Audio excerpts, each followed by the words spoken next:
Tennis 2020, real talk, real people, real life. And we're all stuck in it at the moment. But here at Austin Tennis Academy, we are trying to be the conduit, not the filter, for information which can help you move forward. And today we're talking to someone with a solution that we might be able to use to keep our programs going when our people can't get to us. We're talking with Tom Sinclair with Eastern Shore Broadcasting. He's someone that I've interacted. I've actually bought several cameras and some other things from him. And welcome, Tom. How you doing, man? Hey, Dewey, thanks for having me on. Boy, this is a real treat. I'm delighted to be here. Yeah, and I don't even know, do you play tennis at all? Have you played? I was talking with somebody about that last night. I said, I'm going to be on a tennis show tomorrow. The last time I played tennis was probably 25 years ago. But I grew up in a tennis family. Everybody in the family played tennis. We had tennis lessons all summer long. It was a great sport. I enjoyed it tremendously. Never played competitively, but played for fun and look back with fond memories on my tennis days.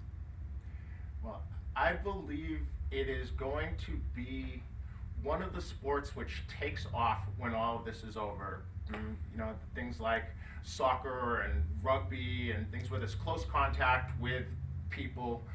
Probably going to take a little bit longer for people to feel safe doing, but a tennis court is 78 feet long, right? So if I'm at one end and you're at the other, we're pretty good social distancing wise. So I think tennis is going to be huge, but we've got to get through this time as a community. And one of the things I wanted to talk to you about is being able to broadcast and maybe kind of brainstorm with you some ideas for how a program could be able to operate virtually and keep their clientele involved. And then maybe use that in the future as an additional service that they could offer. What thoughts do you have? Absolutely. I think this, I don't want to be seen as an opportunist, but I think this crisis does give us an opportunity to try out some new skills, simply because we may not have any other choice. If your city or your town is on lockdown, if it's mandated that you don't leave your house, how can you continue to do your business? For some people, obviously it's impossible. Their business is their business. But for other folks that are in more of a teaching, coaching, advising profession, I think there are ways to do it using live video. And depending on what the profession is, you and I were speaking in the pre-show about the challenges of coaching. And coaching over live video, you can't have the full effect, but I do think that there's a tremendous effect that you can have. And the real end game, I think, is not to lose your clientele, to maintain your clientele, to reduce the fall off of the clientele. In just a few minutes, I have a video I'd like to show you of a client of mine who has a live streaming studio in New York with a green screen. And one of his clients is a fitness trainer. And this is not a time where people can go into the fitness studio like they could before. So she's taking the studio to her clients over the internet. And they did their pilot show a couple of days ago, and it was very, very well received. We spoke with a tennis academy in Soto Grande, Spain, a couple days ago, and the owner of the academy was talking about their fitness team and how they had created 170 videos over a weekend to be able to keep their staff, their clients, everybody engaged. Fitness is huge, right? Tennis is something where you run several miles in these little short sprints. If I told somebody that you're going to come and play a match and I'm going to make you run 172 10-yard suicides, you probably wouldn't come. But the reality is that's what you do. You run these short little sprints over and over and over again, and fitness is one of those controllables. It's one of the 4 pillars of sports performance, and being good at it and being able to control the controllables, right? I can figure out how to run back and forth in my front yard, in my garage, and something like that can potentially huge. It is one of those things where you can feel like you are in control at this moment, when it probably for a lot of people everything feels out of their control. Do you need to have a big space? You said this client of yours has a studio. And I'm guessing when you show us the video, you're going to be showing us this great big studio that this person is producing those videos in. Well, let me show you the video. Okay. And then we can sort of talk about it. All right. So let me cue this guy up here. I want to cue up the right video, not like last time. Okay, here we go. Gyms are closed. Everything's closed. We're keeping our social distance. And what's going to happen? People are going to get depressed, and that's not great for your immune system. Nice and easy. All right, as we do that, start to move your elbows in. Notice that I have my elbows and forearms parallel to the floor. Our first move, we're going to go down and up. As you go down and up, keep the posture and lift. Feet underneath, make sure you have your centers. That's really important. Midline. Yes, I am a silly person. I hope my sidekick comes up here to bring some. No, she's saying no. Down and lift. While you're doing that, you're really pushing your feet aside. You're squeezing your glutes. I tell people in my class, you're picking up a pencil vertically.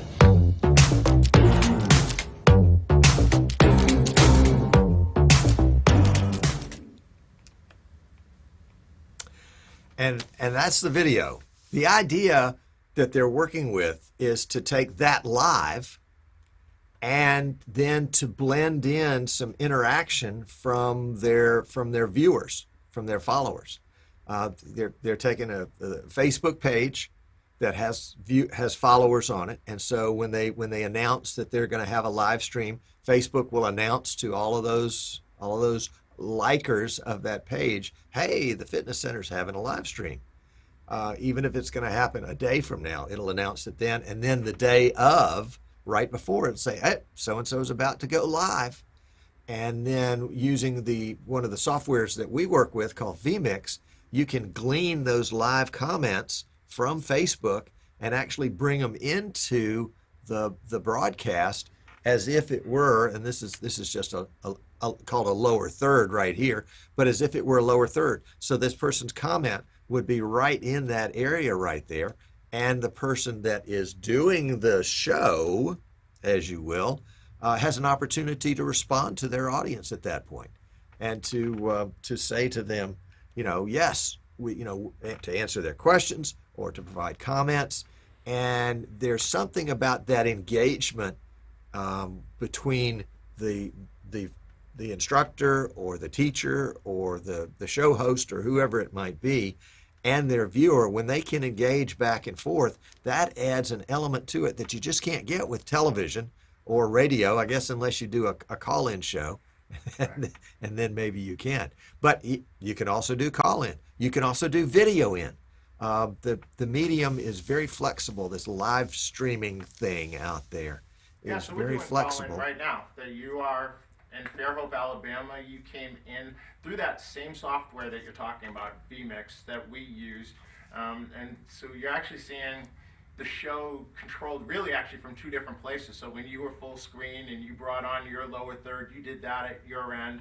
What we've done here on our end is, we've just created a multi-view with a bunch of different titles and lower thirds and boxes. So it's pretty robust what someone would be able to do in terms of broadcasting. Or they could probably do the most basic setup that there is, right? You're not limited. You can do what you're comfortable with. What's the barrier to entry? Because I'm sure there's a lot of people now that are thinking about doing the same thing. They're thinking about doing Zoom or Google Hangouts or something like that. What would be the advantage to someone to use a more robust broadcasting software where there's not the interaction, or is it possible to use both in conjunction with each other? You know, it's really funny. We have one of the most powerful devices that's ever been made available to us in our phones, and you can actually do an adequate live stream with your phone. So if I were thrown into a room and all they gave me was my phone, I would have plenty that I could do. I could live stream to everybody I wanted to as a one-to-many situation. I could do a one-to-one like you and I are doing right now, and then allow that to be streamed to a one-to-many situation. So a phone is a great tool and a great way to start. Most people that start with a phone don't end up with a phone. That just becomes the starting point, and they say, oh, golly, I'd really like to lay in some lower thirds. Oh, golly, I'd like to do all these other kinds of things that do require a more robust platform like the vMix software, for example. vMix runs on PCs, not on Macs, and basically it takes over your computer, and it brings in video elements. It brings in live video, like from a camera. It brings in audio and recorded audio. It can bring in images. It can bring in PowerPoints. There's almost no end to what it can do, what it can bring in. It can bring in remote streams like this one, mine here in Fairhope, Alabama, coming to you guys in Texas, and combine all these together, put them all together, record them, and live stream them. It allows you to go out, the vMix software allows you to, again, to kind of glean those comments from Facebook and YouTube and make them part of your broadcast. I have a friend that uses an online telephone system that will pipe outside callers, just regular telephone callers, into his vMix. They pre-screen the calls using this caller system on a separate PC, probably in a separate room because it's quiet. And then they can take live callers on the air. We're not really on the air, we're on the net, but nevertheless. I have another friend that does the same thing with video. He can take Skype videos and bring those in. Everybody knows how to use Skype. Well, not everybody, but my mother doesn't know how to use Skype. There is a technological, edge that you've got to work on here. It's like anything. I mean, Duey, if you took me and you gave me a whole week's worth of tennis lessons, I'm 65 years old, you would improve my game, but I still couldn't go to Wimbledon. I mean, it just wasn't going to happen.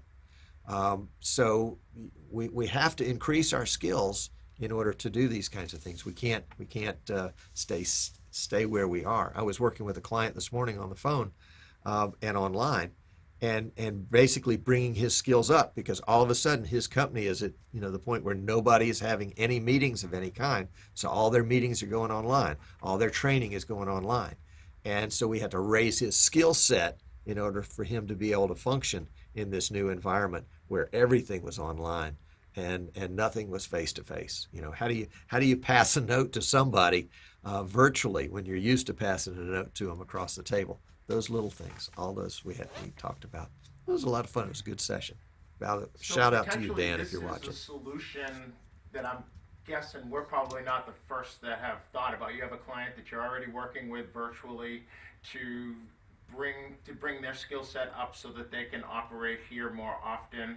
I'm guessing that there are many more houses of worship who are trying to bring things online. I know that if you had an elderly population or congregation, you were probably trying to do it before, because getting people who are shut-ins and elderly appreciate church as much as anyone, and more than most probably, right? I know that we have a member of our family who's kind of a shut-in, and she would love to see her church service all the time and have it interact with her. And so now her church is probably going to be moving towards in that direction. Are you seeing an increase in inquiries as to how someone can set up to be able to do this? Oh, golly, yes. My phone has been ringing off the hook all week. Mostly churches, and these are folks that, it was something they always meant to look into, but there was no hurry, no rush.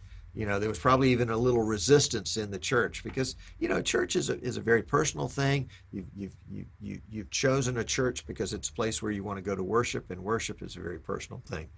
And so suddenly to have that available to the outside world can be a little shaking. I mean, it requires a kind of a change of thought that we're going to say, you know, not only are we going to worship here, but we're going to try to figure out a way to export that so that other folks can get a taste of it too. And so I think there's a mindset that has to change, but there's also the technology. You know, most folks don't have the technology, or most churches don't have the technology just sitting there. So it requires actual hardware, software, and then the training to get up to speed. This afternoon, I've got a session, you know, a 1-hour session with a pastor, and basically trying to help them troubleshoot their system. They've got a system, but it's not working the way they want it to work. It's not doing the things they need it to do.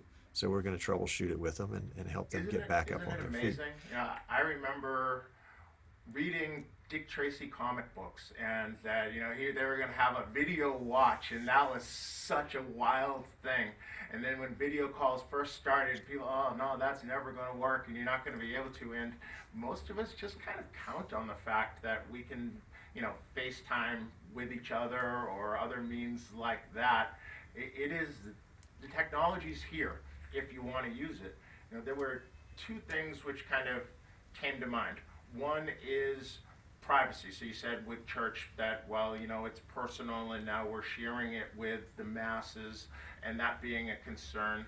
I guess maybe that's the big one, is if I were to stream, can I stream to a private Facebook group, or can I do something where maybe only a link is available to members of whatever the group I am with is? Sure.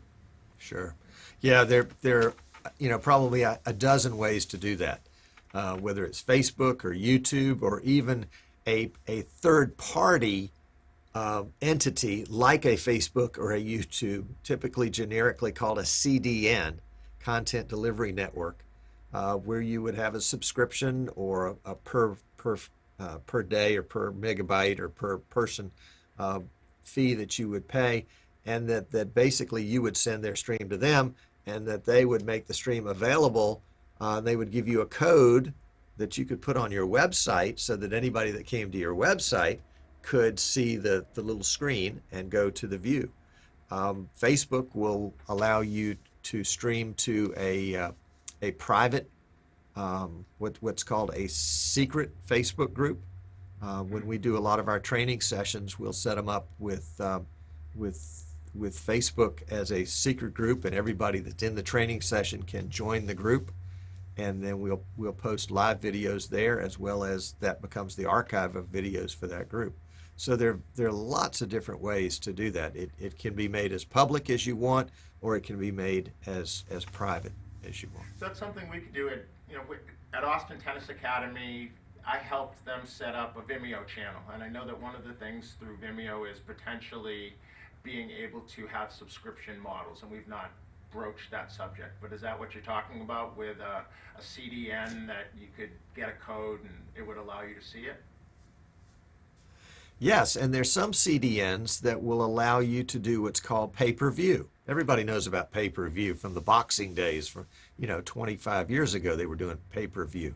Well, you can do the same thing with your private live stream, and you can put it behind what they call a paywall, so that somebody has to put in a credit card and make a purchase in order to gain access to the live video. And it could be a live video, or it could be a subscription to a series of live videos, or it could be a subscription to a series of live videos with the archives of all of the past live videos. I mean, again, there are lots of different ways to do it, and lots of people are coming up with new and different ways of doing this. Okay, so now the second part of where I was before, first it was, well, I'm worried about everybody's going to see my stuff, and I need to lock it down a little bit, right? And now the other side of that is a long-term potential to be a revenue generator, because you can, do things one time and do it live, and then people can watch it, or you could do something regularly live that people could tune in to, that you're leading I hate to use brand names, but a Peloton type workout, and there's people all over the place working on their forehand, because we're trying to stay a little bit tennis specific. But this has led me into, I'm hugely believing that what I want to do is just create informational funnels to people that says, how do I replace some things that I have traditionally done, which I can't do currently, may not ever be able to do again. So if there are people who are watching this because their kid plays tennis, but they're in a professional situation and this looks like, maybe I won't ever be heading into the office again, so I can be the person within my team who takes charge of understanding technology and becomes a facilitator. Therefore, I am more valuable to us as an organization, and maybe that can be my new role and something I can do from home. Yeah, I rambled on. I think, do we remember that original question? All I can say is amen. Absolutely. Spot on. How would somebody get more information? And I know that, unfortunately, I didn't load all the things in, but I know Streaming Idiots is a group which is on Facebook. You have a YouTube channel. It is a community which is hugely valuable to those of us involved in it. It is not just vMix. There are people who are, feel pretty strongly about some other programs which do some of the same things that we're talking about, right? And they will kind of talk back and forth. But if you have a problem, it's a place to go to get answers that don't cost you anything. Community of people that do things and share what they're doing. They share their setups a lot. You see a lot of pictures of, here's what my setup was today, streaming a basketball game or something like that. Those are the couple of places that I know that you're involved in. What have I missed? You have a website too, I guess. No. When you watch the Streaming Idiots, if you want to get involved in the chat gets pretty raucous at times. Do that through your website. And what is that? The website is easternshorebroadcasting.com. easternshorebroadcasting.com. And we do a weekly live stream called Streaming Idiots. And the idea was that when you're doing live stream, and it's probably like when you're starting out playing tennis for the first time, and you swing and you just miss and you feel like an idiot. Well, that's how it is with live streaming. Sooner or later, you're going to do something and you're just going to feel like an idiot. So we said, okay, we'll dedicate a TV show, a live show called Streaming Idiots, because we're all in that boat sooner or later. And it became very, very popular. The show's been running for about 6 years. In fact, I think it's the longest continuous running live stream show about live streaming shows in the world, for what that's worth. But two of the viewers that are Swedes living in Denmark, or Danes living in Sweden, I never remember which. Anyway, John and Marie said, well, we're going to set up a Facebook page for this show, for the people that watch this show. So they did. They called it Streaming Idiots, and they brought me in as an admin. And they said, we're hoping that after 6 months we can have 50 folks that might join our group. Well, after six months we had 1,000. Last time I checked, it was like 3,200 of people that are joining this group in order to find out more about streaming, engage with other people that are doing streaming, share their successes and their failures, get some success. But the idea is that it's a community. In a world that's becoming increasingly more fractured, this is a way to gather together. We have a meetup in Las Vegas at the National Association of Broadcasters convention every year called the Streaming Idiots Meetup at NAB. We're not having it this year because NAB's been canceled, but nevertheless, it was an opportunity for folks that kind of knew each other virtually to meet each other in real time. And that's been a treat. But if you're just getting into live streaming and you want to begin to find out about it and begin to engage with other people that are doing it, the Streaming Idiots Facebook group is a great place to start. And from that, you can begin to find out about other threads and other groups that are doing similar things that may even be more specific to what your needs are than our group. There's another group called Webcasters that's specifically for people that do this for a living. What are the nuts and bolts of live streaming for a living? How do you do contracts? You know, what do you do with crises like this? You know, how does your business run? And there's some folks that used to be very important in the CNN, I mean, in the ESPN world that have that group. There's another group that is very specific to the vMix software called vMix. I think it's called vMix Training. And so people that are very vMix oriented are going into that. And there are probably 8 or 9 other groups, probably more than that really, that have other kinds of focuses. And this is all within the Facebook, the Facebook ecosystem. Outside of that, there are, hundreds of, if not thousands of websites that have to do with live streaming. One of the things that I've learned over the years is that a new technology like this can come along, and then suddenly there's an expert, and he's going to share with you all of his secrets. All you have to do is sign up for his little class. And I thought, when I was just starting out, like everybody was just starting out, this was back in 07, 08, I thought, oh, this is great, somebody that knows more than I do. No, they didn't. And those people are still popping up, with their classes online of how they're going to help you do this and help you do that, because they are the experts. And I think it's a bunch of baloney. Better to get in with a group of people that can become your peers and can work with you and help kind of coach you up in the things that you're weak on, and maybe you can coach them up on some of the things they're weak on. That's a better match. Excuse me. I've got to agree that Tom is one of the more sincere people I've run across in business in general.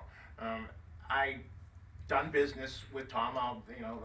Everything being out in the open. I've bought a couple of pan-tilt zoom cameras from him. I've bought some capture cards, and I'd like to do business with him and push business toward him. And I'm going to tell a quick story, and sorry, Tom, if I'm throwing your business out there, but I'd done the free trial of vMix, and for anybody that doesn't know, vMix has traditionally offered a 60-day free trial of their software, not watermarked, full edition, can do anything the program can do. Within the last couple of days, they've extended that to a 90-day free trial. So if you go to, I believe it's vmix.com, and download the software, you get to use it for 90 days and to play around with it. When my 60-day trial ran out, I was getting ready to do a stream, and I couldn't do it, and I needed to buy the software. I needed to have it. I needed to have it right then. And I'm calling Tom. I have his phone number, and not quite on speed dial, but I'm calling him, and he doesn't answer. I'm like, oh man, what am I gonna do? And I'm in a panic. I don't know what to do, and I'm running around. Finally, I said, I guess I can't give Tom my business. I need this right now. I'm going to pay for this software through vMix, and got it and used it. Well, I got the software, I don't know if it was a couple hours later or the next day. Tom calls. He says, sorry I couldn't get you. I was driving. My dad just passed away. But to tell you that that's the kind of guy that Tom is he apologized for not being available because he was going to his dad's, to be with his family after his dad's passing. That's the guy that you're looking at right there. If you need cameras or you need equipment in order to be able to do that, please buy it from him. His website has where you can purchase it through there. He's a good guy, and I thank you so much for helping my community today, Tom, with an answer that, I might be setting up my own competition by telling them, wow, you can do what I'm doing and do what we're going to do, and that's okay, right? More people, helping people just in general is what it's all about. It's the reason that I coach tennis, is because I get to help people, and I do a lot of things and have for years that I don't get compensated at the rate that it says on the rate sheet, right? Just trying to do right. Somebody's grandmother said to me, you can never go wrong by doing right, and that has always resonated with me, and I couldn't even tell you whose grandmother it was at this point in time. It was so long ago. So thank you so very much. It's my pleasure. If I can help anyone out, I'd be happy to try. We'll put Tom's contact information down in the comments of this. Please reach out to him. It might be a little bit harder to reach him at the moment because everybody is trying to do this, so don't be the last. It's a great solution, one which we'd been trying to do more of, but because things were just busy, we didn't have time to, so now we're digging into it. I'm also a resource who's available to anyone if you're interested in knowing what I know. You know, I might seem like I know a lot because I'm further down the road than you are. Tom's further down the road than I am, but I'm available to help you get started. Thank you, Tom. As we get questions and maybe some specific questions and things have come back, maybe we can have you on again to talk about some other solutions that might be available. So I appreciate it. Duey, I'd be delighted. Thank you. That's it for Tennis 2020, Real Talk today, real people, real life. And we'll be back tomorrow. No, we're not coming back tomorrow. We're taking the weekend. I will be publishing something personally on my own Facebook page or possibly on the Duey page. But we'll be back on Monday when our guest will be a gentleman by the name of Alexander Johansson. He is the developer of Tennis Techie, and so he'll be talking about technology that can be used within the tennis space during this time when we can't all be together. And then I guess Tuesday of next week we are using, our guest will be a gentleman by the name of Mike Barrow. Mike is the director of Evolve 9 Tennis, who helped write the rules for 10 and under tennis with the International Tennis Federation, and he consults with tennis federations internationally on the best ways to work with young kids because they think differently. So Mike's going to be a great resource helping us with some ideas that maybe people can do with their young children at home in their garden kind of areas. So that's what we have set for next week at this point. It's going to be a lot more coming right here, Tennis 2020. Thanks for being here.